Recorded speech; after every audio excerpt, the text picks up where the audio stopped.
किसी आदमी का नाम नारायण नहीं है।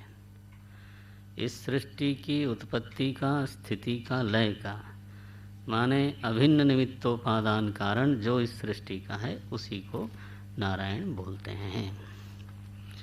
देखो आप लोग जो है ना पद्म पुराण वाला मंगलाचरण रोज ही सुनते हैं, पढ़ते हैं। सच्चिदानंद रूपाय, ये उनका मूल स्वरूप है, स्वरूप लक्षण है। फिर तटस्थ लक्षण है, बहुत छोटा श्लोक है लेकिन बहुत बढ़िया। विश्वोत्पत्त्यादि हेतवे, जो विश्व की उत्पत्ति स्थिति लय का हेतु है, ये तटस्थ लक्षण है। फिर भक्तों के संदर्भ में तापत्रय विनाशाय, त्रिताप को नष्ट करने वाला जो तत्व है उसका नाम श्री कृष्ण है, मैं उसको नमस्कार करता हूँ। ये इस श्लोक में स्वरूप लक्षण, तटस्थ लक्षण और भक्त वत्सल का लक्षण तीनों इकट्ठे हैं। संस्कृत की खूबी है, आचार्यों की महिमा है कि वो ऐसे छोटे छोटे श्लोकों में क्या क्या बोलते हैं कि बहुत याद न करना पड़े। याद करो तो स्वागत है लेकिन अगर नहीं याद हो पाता तो कम से कम छोटा कोई श्लोक याद करके भजन बन जाए। ये देखो भजन सिद्ध हो जाए इसके लिए। तो बोले देखो नारायण उसका नाम है जो जगत की उत्पत्ति स्थिति का कारण है और जो जागृत स्वप्न सुषुप्ति का साक्षी है, उसका नाम नारायण है। ये परिभाषा करिए, देखो नारायण शब्द का शास्त्र में रूप यही है। यत् स्वप्न जागर सुषुप्तिषु सद्बहिश्च, तुम्हारे देह में तुम्हारे मन, इंद्रियां, प्राण सबका जो जीवन धन है उसका नाम नारायण है। देहेन्द्रिया सुहृदयानि चरन्ति येन संजीवितानि तदवेहि परम नरेन्द्र।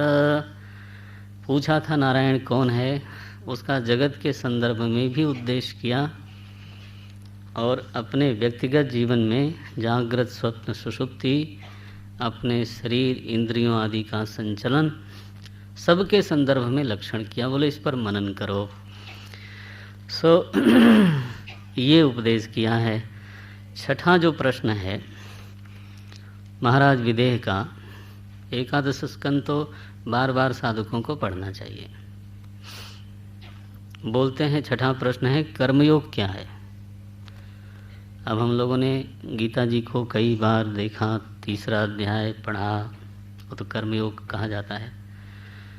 यहाँ भागवत जी में कर्मयोग किसको कहा गया। बोले घर में उसी परम पुरुष अपने प्रभु की एक कोई प्रिय मूर्ति रख लो जो आपको पसंद हो और उस मूर्ति का नियम से पूजन करो, तो इसका नाम कर्मयोग है। ये बोलते हैं, ये भागवत जी का कर्मयोग है। ये जो सूखा सूखा होता है ना भाषण, वो नहीं यहाँ पे। यहाँ साफ साफ मामला है कि मूर्ति पूजा को कर्मयोग बोलते हैं। 48वां श्लोक है, देखो। लब्धानुग्रह आचार्यात् तेन संदर्शितागमः महापुरुषमभ्यर्च्येन्मूर्त्याभिमतयात्मनः। बोले अब ये मूर्ति पूजा से कर्मयोग कैसे बना महाराज। कर्मयोग क्या है, कर्ता बन के काम नहीं करना बल्कि करण बन के काम करना, इसी का नाम कर्मयोग है। साधन बन जाना भगवान का, सेवक बन के करना। सेवक मैं हूँ यह अनुभूति तब होती है जब स्वामी के सामने खड़े हों। जैसे मैंने एक दिन और भी बीच में कहा था कि पुत्र का भाव तब आता है जब पिता सामने हो, भाई का भाव तब आता है जब भाई मेरा सामने हो। इसी तरह से तो मैं भक्त हूँ ये भाव तब आता है जब भगवान मेरे सामने हो। अब वो हर जगह होता नहीं, शत्रु सामने खड़ा हो तो अर्जुन के लिए मुश्किल हो जाएगा अगर कर्ण सामने हो तो अपने को भक्त अनुभव करना। वो तो मेरे ख्याल से फिर धनुष उठाएंगे। ये है, इसने कहा था द्रौपदी को वेश्या।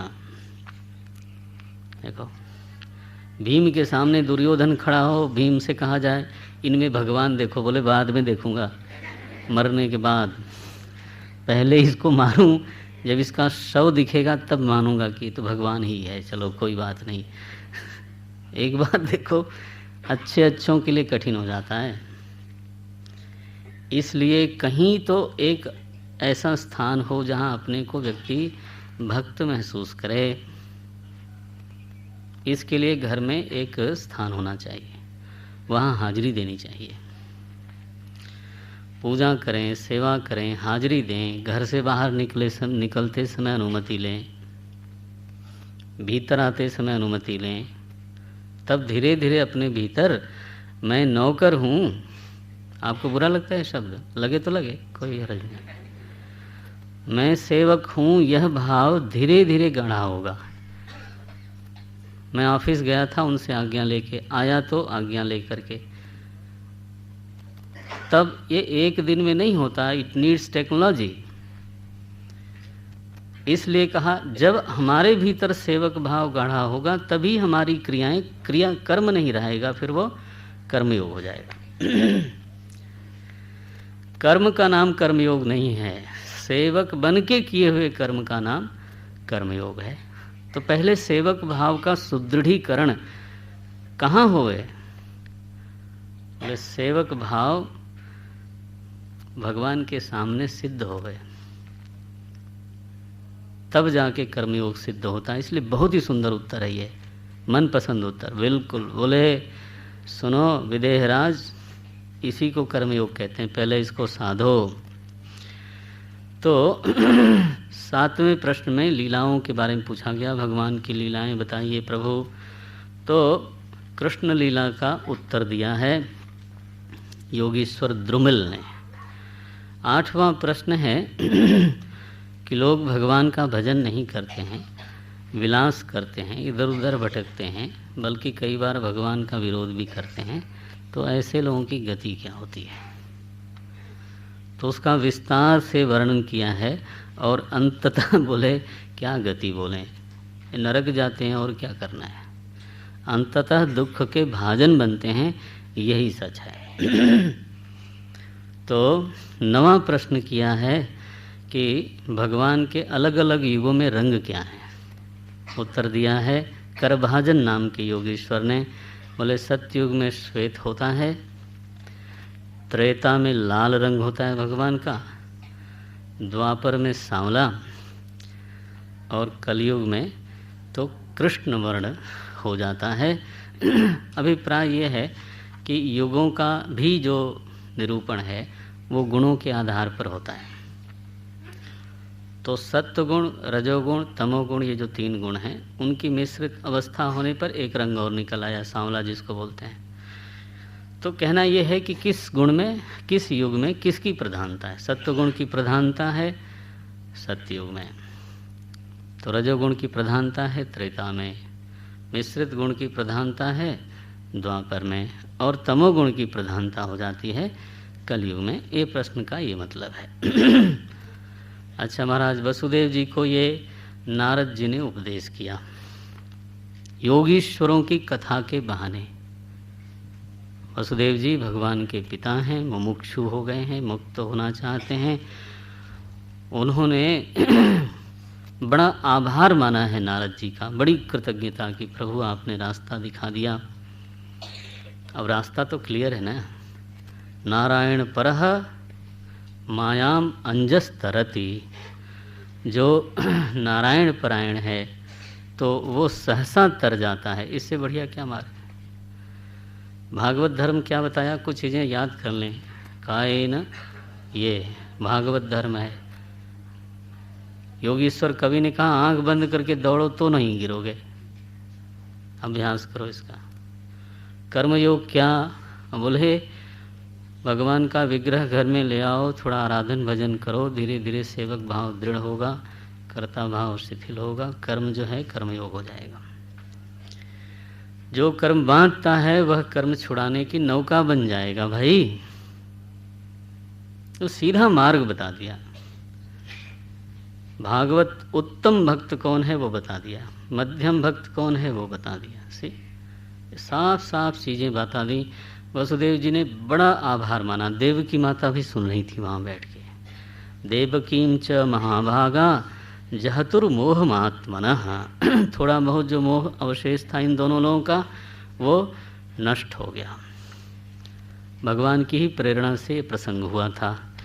भगवान ने कहा हमारे माता पिता की मुक्ति तो बनी गई, अब यदुवंश में जो होना चाहिए वो होना चाहिए। तो संकल्प तो कर रखा है। बैठे हैं हमारे प्रभु। एक दिन ब्रह्मा जी, शिव जी, भगवान इंद्र, ये सब लोग महाराज पधारे। पहले गए थे बुलाने के लिए तो आज ये लोग आए और दीर्घ स्तुति की। भगवान बोलते हैं भाई जल्दी बताओ आए किस लिए। ब्रह्मा जी अगुवाई करते हैं ना, तो उन्होंने कहा अंत में कुलम च विप्रशापेन नष्ट प्रायम। ये बोलते हैं प्रभु अगर आपको रुचे, क्योंकि आपने काम तो सारा कर डाला है, अब अगर आप ठीक समझते हैं तो अपने धाम को पधारिए। वहाँ लोग आपकी अनुपस्थिति को अब सहन नहीं कर पाते, मिस करते हैं आपको बहुत। भगवान ने देखा होगा, बोलो इनकी वजह से तुम आए यहाँ, काम हो गया तो अब कहते हैं वहाँ लोग मिस करते हैं। ततः स्वधाम परमं विश्वस्य यदि मन्यसे, 27वां श्लोक है। आपको तो 125 वर्ष हो गए। कृष्ण भगवान की आयु यहाँ यही बताई गई है। शरद शतम व्यतीयाय पंचविंशाधिकम प्रभो, 25वां श्लोक है। ये नहीं 10,000 20,000 वर्ष नहीं बताया, थैंक गॉड, नहीं तो लोगों को मुश्किल हो जाती है पचाना। तो भगवान ने कहा आपने आके कह दिया, चलो अच्छी बात है, लेकिन अब थोड़े दिनों की बात है। यास्यामि भवनं ब्रह्मन् एतद अन्ते तवानघ। आपने कहा, हमने भी निश्चय कर लिया है, बस इस यदुवंश का उपसंहार करने के बाद तो हम आते हैं। ये लोग चले गए।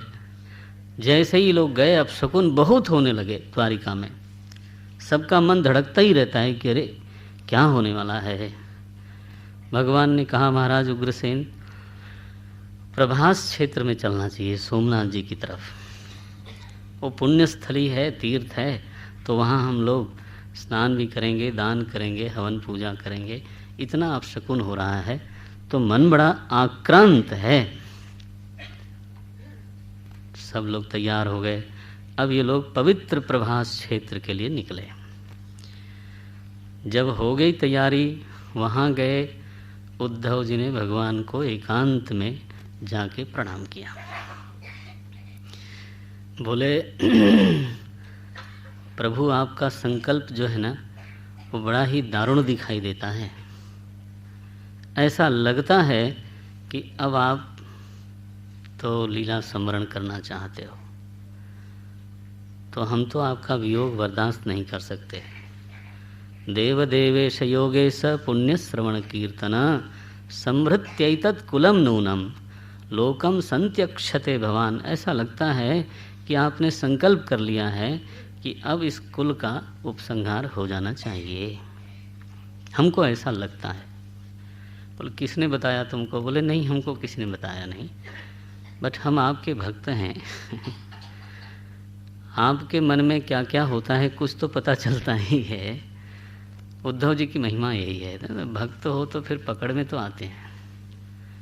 भगवान ने कहा तुमने जो सोचा वो बिल्कुल ठीक सोचा है। अब मैं निश्चित रूप से तो लीला स्मरण करना चाहता हूँ।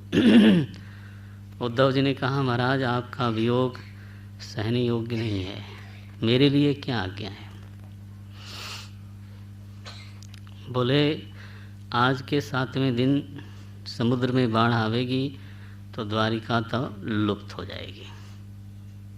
उद्धव ये बात बिल्कुल सच्ची है, और मैं भी लीला का स्मरण करूँगा, बोले प्रभु मैं आपकी शरण में हूँ, मेरा मार्गदर्शन करिए। नारायण नरसखम शरणम प्रपद्ये। 18वें श्लोक में शिष्य भाव से तो उद्धव जी शरण में जाते हैं। ये 7वें अध्याय का 18वां श्लोक। नारायणम नरसखम शरणम प्रपद्ये। अब भगवान जो है, जब उन्होंने शिष्य बना लिया एक बार, तो मार्गदर्शन करना है। बोले देखो उद्धव, व्यक्ति को शिष्य भाव में रहने पर सारी सृष्टि ही गुरु बन के उपदेश करने लगती है, अन्यथा तो गुरु भी उपदेश नहीं कर पाता। What to do. इस विषय में तुमको एक इतिहास सुनाता हूँ। और भगवान ने यहाँ उपदेश शुरू किया। दत्तात्रेय भगवान का ये प्रकरण है। बोले हमारे जो पूर्वज थे ना, महाराज यदु, एक बार उन्हें दत्तात्रेय जी का दर्शन किया। वो मस्त महात्मा थे बिल्कुल। उनको देख करके तो हमारे यदु महाराज को बड़ा आश्चर्य हुआ। बोले दुनिया में तो कोई इस तरह से तो आनंद विह्वल रह नहीं सकता। कुतो बुद्धिर्यं ब्रह्मन् कर्तुस्सु विशारदा, यामासाद्य भवान लोकम विद्वांसरति बालवत। बोले आप तो बिल्कुल बालवत आचरण करते हो, विद्वान हो, भाव आपका बिल्कुल बालवत है। प्रायो धर्मार्थ कामेषु विवित्सायां च मानवाः, हेतुनैव समीहन्ते आयुषो यशसः श्रियः। लोग दुनिया में प्रायः धर्म के लिए, अर्थ के लिए, काम के लिए, यश के लिए, श्री के लिए दौड़ते दिखाई देते हैं। क्या ये चीज़ें आपको नहीं दिखाई देती? आप बिल्कुल नहीं दौड़ते। बोले क्या आपको ये चीज़ें खींचती नहीं अपनी तरफ कि थोड़ा ये भी हो जाए, थोड़ा वो भी हो जाए? बोले अब देखो, उनको विस्मय होता है कि सारी दुनिया दौड़ती हुई दिखती है, इनको क्या हो गया? और ये विद्वान हैं, समर्थ हैं, फिर दौड़ते नहीं। तो इनको क्या यश अच्छा नहीं लगता? इनको क्या लक्ष्मी अच्छी नहीं लगती? तो इनको क्या अर्थ, काम, धर्म ये अट्रैक्टिव नहीं लगता क्या? बोले क्यों नहीं लगता? त्वन्तु कल्पः कविः दक्षः सुभगः अमृत भाषणः। तो ऐसा भी नहीं है कि आप एक कोई मेंटल हैंडीकैप्ड हो, कोई विकलांग नहीं दिखाई देते। त्वन्तु आप कैसे हो? कवि ही क्रांतदर्शी, ऐसी प्रज्ञा है आपकी। दक्षः, दक्ष का अर्थ होता है परिस्थिति प्राप्त होने पर उसमें क्या करना चाहिए, जिसको एक तक्षण समझ में आता है उसको बोलते हैं दक्ष। प्रत्युत्पन्नेषु कार्येषु सद्यः यथावत् प्रतिपद्यमानः दक्षः। ये भाष्यकार ने परिभाषा लिखी। यथावत् प्रतिपद्यमानः, the person who decides correctly immediately, उसका नाम है दक्ष। बोले आप तो हो कवि ही दक्षः, सुभगः, सुंदर हो, अमृत भाषणः, आप बोलते हो तो अमृत झरता है, जीवन मिल जाता है तप्त लोगों को। न करता न ईह से, आप भागते दौड़ते हो नहीं। न करता नेह से किंचित जडोन्मत्त पिशाचवत। कैसा लगता है आपको देख के? जैसे जंगल में आग लगी हो, सारे पशु पक्षी उड़ रहे हों, इधर उधर दौड़ रहे हों, और उसी जंगल में बीच से गंगा जी बह रही हों, उसके टापू पर एक हाथी बैठा हो, चारों तरफ गंगा जी बह रही हों, तो आग तो वहाँ पहुँच ही नहीं सकती। लगता है आप ऐसे ही बैठे हो दुनिया में। क्या लिखते हैं? जनेषु दह्यमानेषु कामलोभ मदवा, कामलोभ दवाग्निना। लोग तो जल रहे हैं। बोले हमको तो लगता नहीं जल रहे हैं। आपकी संवेदना इतनी अच्छी नहीं है ना। जब दूसरे का काम हमको जलाता है, दूसरे का लोभ, बोलो आप जाते हो बाज़ार में और वहाँ अगर ऐसा लगने लगे कि हर आदमी की नज़र हमारे कहाँ है, जेब पर है, और कौन कितना खींच लेने को तैयार है ना। तो दूसरे का लोभ आक्रांत करता है, दूसरे का काम आक्रांत करता है हमको। बोले कट थ्रोट कंपटीशन है, क्या मतलब है? कौन गला काट रहा है? दूसरे का लोभ, दूसरे का काम, दूसरे का क्रोध, दूसरे की ईर्ष्या, और उसके लिए हमारा हम सब एक दूसरे के लिए आग ही तो बन के बैठे हैं। दो पड़ोसियों में झगड़ा होता है, काहे को झगड़ा होता है? कौन कराता है? दोनों का एक दूसरे के विरुद्ध जो लोभ है, जो काम है, वो तो करवाता है। 1 फुट हम बढ़ा लें अपनी बाउंड्री धीरे से, बस उसमें हो जाती है लड़ाई महाराज। किसान लोग एक दूसरे को काट देते हैं, उसके लिए गोलियां चल जाती हैं। बोले हमको तो नहीं लगता कि दिल जल रहा है। तुमको नहीं लगता, संवेदना भोथर हो गई तो सब ठीक ही लगता है। क्या बोलते हो आप? भैंस का चमड़ा हो तो कीचड़ में रहती है ना, उसको कुछ पता नहीं लगता। क्या बोलते हैं? न तप्यसे अग्निना मुक्तो गंगाम्भस्थ इव द्वीपः।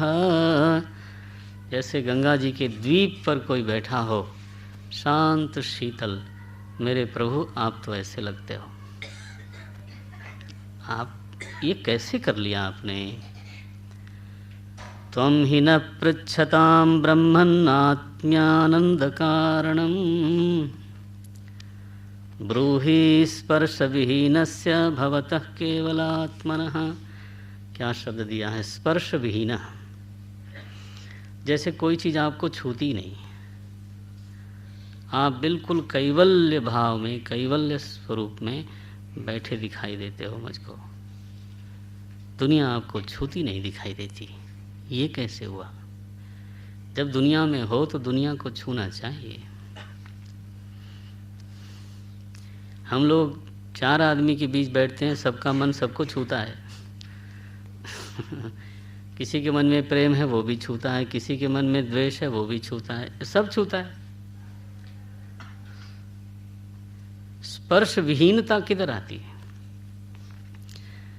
आप तो स्पर्श विहीन हो। बट डिस्क्रिप्शन देखो, कोई महापुरुष के बारे में ऐसा देखे। दत्तात्रेय जी ने कहा, राजा मेरे गुरु बहुत हैं।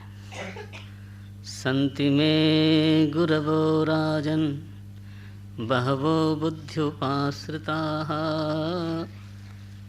हे राजन, हमारे बहुत सारे गुरु हैं, इसलिए कि मैं शिष्य हूँ। असली बात तो यही है। शिष्य भाव में पूर्ण प्रतिष्ठा हो तो अगर तो महाराज दुनिया आपको प्रभु का ही रूप सुनने को मिलती है बार बार, तो प्रभु का एक रूप तो गुरु भी है ना। तो गिनाना शुरू करते हैं। पृथ्वी वायुराकाशमापोऽग्निश्चन्द्रमा रविः कपोतो जगरः सिन्धु पतंगो मधुकृद्गजः मधुहा हरिणो मीनः पिंगला कुररोर्भकः कुमारी शरकृत्सर्प ऊर्णनाभिः सुपेशकृत् एते मे गुरवो राजन्। एते मे गुरवः, 24 गुरुओं का नाम ले लिया। 5 महाभूत को गुरु कहा है। बोले पृथ्वी और पृथ्वी की संतान वृक्ष आदि, ये दोनों ही हमारे लिए गुरु हैं। पृथ्वी से मैंने क्षमा की और धीरज की शिक्षा ली, और उसकी संतान वृक्षों से परोपकार की शिक्षा ली। अब मैं केवल वाचन ही करूँगा तो आपको तो ये प्रसंग एक बार नज़र से गुजरने चाहिए, लाभ होगा, बार बार पढ़ना है। बोलते हैं वायु के 2 रूप हैं। एक तो हमारे भीतर आती जाती है, तो प्राणवायु से ही भूख लगती है। प्राणवायु भोजन का संग्रह कभी नहीं करती, जितना उसको भूख लगती है उतना भोजन लेती है। तो यह जो आवश्यकता अनुसार परिग्रह है, आवश्यकता मात्र, उससे थोड़ा भी ज़्यादा नहीं, वो मैंने अपनी सांस से सीख लिया। लो यावदर्थ परिग्रह, किंचित ज़्यादा नहीं, ज़्यादा लिया नहीं, गड़बड़ हुई नहीं। दूसरा, बाहर की वायु से हमने सीखा कि वायु को बहुत जगह जाना पड़ता है, कहीं सुगंधित स्थान पे, कहीं दुर्गंधित स्थान पे। सुगंध दुर्गंध तो वायु में नहीं है, फिर भी उसको ऐसी जगह जाने पर तो वायु में सुगंध आ जाती है, दुर्गंध आ जाती है, लेकिन वो बहुत देर तक रहती नहीं। 1-2 किलोमीटर चली, खत्म। बोले ऐसे साधक को तो बहुत तरह के लोगों से मिलना पड़ता है, तो उसका अपना धर्म तो नहीं है कुछ, लेकिन संग के कारण कदाचित उसके मन में कभी उदासी, कभी प्रसन्नता, कभी कुछ हो जाता है। वायु से ये सीखा कि हो जाता है तो भी ये जानना चाहिए कि ये मेरा गुण है नहीं, आया है कहीं से, और उसको थोड़ी देर में छोड़ देना आना चाहिए। ये एक बार वायु सुगंधित हो जाए और सुगंधित ही बनी रहे, ये सुनने में तो अच्छा लगता है, लेकिन अगर दुर्गंधित हो जाए तो वो महाराज मरण हो जाएगा, फिर तो जीना मुश्किल हो जाएगा। ये तो वो छोड़ती रहती है अपनी असंगता में, बार बार वापस आती है, इसलिए तो वो प्राण देती है। व्यक्ति को ऐसा होना चाहिए, निर्लिप्त होना चाहिए। वायु से हमने ये सीखा। आकाश सबको अवकाश देता है, औदार्य बहुत है। आकाश में घटाकाश, मठाकाश आदि अनेकता दिखाई देती है, लेकिन वो एक है, सभी उसी में हैं। महाराज यदु, जब मैं आकाश को देखता हूँ तो मेरे प्रभु की मुझको याद आती है। जैसे आकाश में सारी दुनिया है, वास्तव में उससे भी बढ़कर आकाश सहित दुनिया उसी में है, और वो दुनिया से असंग है। दुनिया की अनेकता से वो अनेक होता नहीं। ये मुझे याद आता है। आकाश जैसे असंग है, आग लगने पर गर्म नहीं होता, बरसात में गीला नहीं होता, वैसे आत्मदेव कभी भी किसी भी दृश्य पर, दृश्य सारे उन्हीं में हैं, लेकिन वो उन दृश्यों से असंग हैं। ये बात मैंने आकाश से सीखी। जल से हमने ये सीखा कि व्यक्ति को, साधक को स्निग्ध होना चाहिए। ये जो हम छुरे की तरह अपना व्यक्तित्व बनाए घूमते हैं, और हमारी वाणी हमेशा ही कांटों से भरी रहती है। 2 बात किसी से की तो उसको चुभ गई, जीवन निकल जाता है, और हम इतनी सी बात नहीं सीख पाते। अपने को साधक कहने की जल्दी बहुत है, संकोच नहीं होता, लेकिन तो वाणी संभाल नहीं पाते। ऐसा सामने वाला आदमी समझता है कि ये आदमी हमेशा आक्रामक भाषा में बात करता है, और इसको जो है अपनी बहादुरी समझता है। कई लोग जो है ना, दूसरे की बात काट देना, उसको कहीं थोड़ा डाउन कर देना, इसको लोग समझते हैं बुद्धिमानी। ये दुनिया बहुत विचित्र है, मूर्खता को भी बुद्धिमानी समझता है। अब बताओ, आपकी वाणी इतनी खुरदुरी, कटीली, चुभन भरी है, और फिर आप उसको बुद्धिमानी समझो, ये कोई बात होती?